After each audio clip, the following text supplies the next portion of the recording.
पावसानं नाशिकला भरपूर झोडपून काढलंय। सकाळपासून पावसाच्या नॉनस्टॉप बॅटिंगमुळे गोदावरी नदीला पूर आला। नेहमीप्रमाणे यावर्षी देखील गोदावरीनं नदीपात्रालगतच्या रस्त्यावर पार्क केलेल्या वाहनांना प्रवाहात खेचून घेतलं।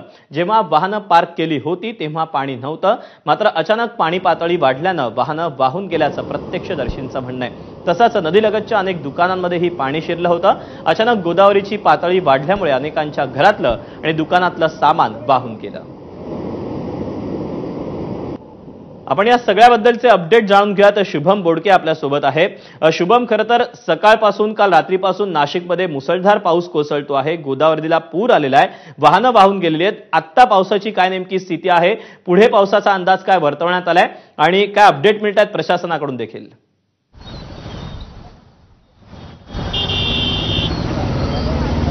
दीपक, आपण बघतोय खरं तर सकाळपासून मुसळधार पाऊस जो नाशिकमध्ये सुरू होता, त्यामुळे मोठ्या प्रमाणात गोदावरी नदीला जो तो पूर आला होता। मात्र आता सध्या पावसाने काही अर्धा तासापासून विश्रांती घेतल्याचं पाहायला मिळत आहे। त्यामुळे आता पूर जो आहे तो काही प्रमाणात कमी झाल्याचं दिसून येत आहे। आपण जर बघितलं तर या ठिकाणी गोदापात्राच्या कडेला एक चारचाकी वाहन देखील अडकलं आहे। गेल्या 2 तासांपासून ते वाहन बाहेर काढण्यासाठी प्रयत्न केले जात आहे, मात्र पुराचा ओघ जास्त असल्यामुळे ती कार बाहेर काढण्यासाठी या ठिकाणी प्रयत्न करत असताना यश मिळत नाहीये। त्यामुळे आता ती कार दोरीने बांधून त्या ठिकाणी सुखरूप एका बाजूला ठेवली आहे। मात्र आता या ठिकाणी काही प्रमाणात जो तो पुराचं पाणी कमी झालं आहे। मंत्री गिरीश महाजन देखील या ठिकाणी पोहोचले आहेत। आपण जर बघतोय तर रामकुंड परिसरामध्ये ते पाहणी करत आहे।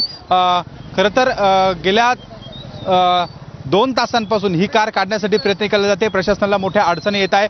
मंत्री गिरीश महाजन देखील आज नाशिकमध्ये होते, ते देखील या ठिकाणी पाहणीसाठी येत आहे। अनेक ठिकाणी वाड्या देखील कोसळल्याची माहिती मिळत आहे।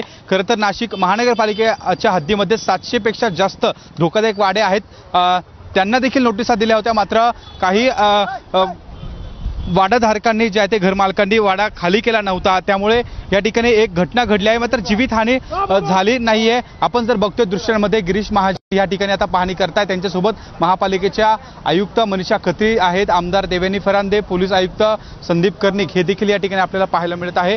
आपण जर बघितलं तर नाशिकच्या या संपूर्ण रामकुंड परिसरामध्ये अनेक दुकानांमध्ये पाणी शिरले, व्यावसायिकांचं मोठं नुकसान झालंय। खरं तर गंगापूर धरणातून अजून पाणी सोडलं नाहीये, तरी देखील या ठिकाणी मोठ्या प्रमाणात जे ते गोदावरीला पूर आला आहे। त्यामुळे जे नाशिक महानगरपालिकेने या ठिकाणी नाले सफाई केली होती, त्या कामांचं संपूर्ण पितळ उघडं पडल्याचं आपल्याला परिस्थिती पाहायला मिळते। आपण जर बघितलं तर या ठिकाणी आता सध्या गिरीश महाजन हे संपूर्ण कामाचा या ठिकाणी आढावा घेत आहे। आज ते सिंहस्थ कुंभमेळ्याच्या बैठकीसाठी या ठिकाणी उपस्थित होते आणि त्यानंतर या ठिकाणी ते आता या ठिकाणी पाहणी देखील करत असल्याचं आपल्याला पाहायला मिळतं। त्यांच्यासोबत महापालिकेचे काही अधिकारी देखील आहेत, आमदार देवेनी फरांदे देखील या ठिकाणी आहेत, महापालिकेच्या आयुक्त आहेत मनीषा खत्री, यांच्याकडनं गिरीश महाजन हे या ठिकाणी माहिती घेत आहे। नेमकं या पाण्याचा निचरा का होत नाही किंवा या ठिकाणचं जे या ठिकाणचे जे नाले ओहोळ आहे ते पाणी थेट नदीपात्रात जाते, त्यामुळे काही पर्यावरण प्रेमींकडनं देखील या ठिकाणी नाराजी व्यक्त केली जाते। मात्र या संपूर्ण कामाचा आढावा घेऊन या ठिकाणी मंत्री गिरीश महाजन हे अधिकाऱ्यांना सूचना देतील। मात्र या ठिकाणी नेमकी परिस्थिती काय आहे याचा या ठिकाणी आढावा आता मंत्री गिरीश महाजन यांच्या माध्यमातून सुरू आहे। आपण जर बघितलं तर काही अधिकाऱ्यांच्या माध्यमातून या ठिकाणी स्वतः गिरीश महाजन ही संपूर्ण माहिती घेतात। जिल्हाधिकारी जलज शर्मा हे देखील या ठिकाणी उपस्थित आहेत। संपूर्ण कामाचा आढावा या ठिकाणी घेतला जातोय आणि एकूण जर बघितलं तर या ठिकाणी काही स्थानिक लोकप्रतिनिधी आहेत, त्यांच्याकडनं ही माहिती घेतली जाते। नेमकं या संपूर्ण घटनेची कशा पद्धतीने ही संपूर्ण व्यवस्था केली जाईल याची माहिती घेतली जाते। आपण जर बघितलं तर या ठिकाणी बघितलं तर काही धार्मिक विधेसाठी या ठिकाणी आलेल्या नागरिकांची देखील धावपळ होत असते, त्यामुळे या परिसरामध्ये जर बघितलं तर एकूणच या ठिकाणी हे पाणी वाढत असल्यामुळे काही नागरिकांच्या देखील मोठ्या अडचण निर्माण होत आहे। आपण गिरीश महाजन बोलताय त्यांच्याकडे।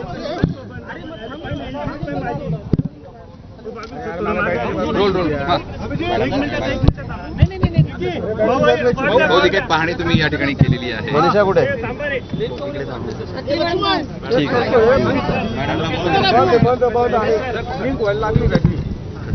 पाऊस आज सकाळपासून नाशिकमध्ये सुरू होता, त्याच्यामुळे या ठिकाणी एकूणच काय परिस्थिती आपण पाहणी केलेली आहे। आज खरं कुंभमेळ्याच्या बैठकीसाठी पूर्वतयारीसाठी जी बैठक असते त्यासाठी मी या ठिकाणी आलेलो होतो. पण आज पाऊसही सकाळपासून खूप आहे, अतिशय मुसळधार पाऊस. म्हणजे त्र्यंबकेश्वरमध्ये सुद्धा खूप पाऊस आहे, नाशिकमध्ये खूप पाऊस आहे, गोदावरीला या ठिकाणी मोठा पूर आलेला आहे. आणि अशी परिस्थिती जर पुढच्या पावसाळ्यात 1.5 वर्षाने जर असेल आणि त्यावेळेला कुंभमेळा असेल, कारण या दिवसालाच कुंभमेळा येणार आहे, जुलै ऑगस्टमध्येच कुंभमेळा आहे. आणि म्हणून त्यावेळेला आपल्याला काय काय उपाययोजना करावी लागेल आतापासून, त्यासाठी आम्ही पाहणी करायला या ठिकाणी आलेलो आहोत. सर्व आमचे कमिशनर आहेत, कलेक्टर आहेत, फरंदेताई आहेत, पोलीस कमिशनर आहेत, आम्ही सर्व त्या पाहणी करायला आलेलो आहोत. म्हणजे कुठे पुढे अडचण होता कामा नये, कारण हा शाही मार्ग आहे, इथूनच सगळे रथ पुढे रामकुंडापर्यंत जातील. पण आता जर आपण पाहिलं तर इथून कोणी जाऊ शकत नाही, आणि म्हणून मग त्याला पर्याय काय, ऑप्शन काय, आणि म्हणून ते आम्ही बघतोय आणि त्याची तयारी तात्काळ आम्ही या ठिकाणी करणार आहोत. हा संपूर्ण परिसर जो आहे त्या ठिकाणी पर्यटक येतात, भाविक येत असतात, त्यांच्या गाड्या पार्क असतात. तर मंत्री गिरीश महाजन यांच्याकडून नाशिकमधील जो पूर आलेला आहे त्याची पाहणी करण्यात आलेली आहे आणि त्यानंतर ते आता माध्यमांना या सगळ्याबाबतची प्रतिक्रिया देतात. आगामी कुंभमेळा जो आहे त्या कुंभमेळ्याच्या पार्श्वभूमीवर एका बैठकीचं आयोजन करण्यात आलेलं होतं आणि याच बैठकीनिमित्त ते आलेले असताना त्यांनी हा जो गोदावरीला पूर आलेला आहे त्या संपूर्ण भागाची आता ते पाहणी करून आता माध्यमांना प्रतिक्रिया देतात. दीपक, खरं तर नाशिकमध्ये सकाळपासून मुसळधार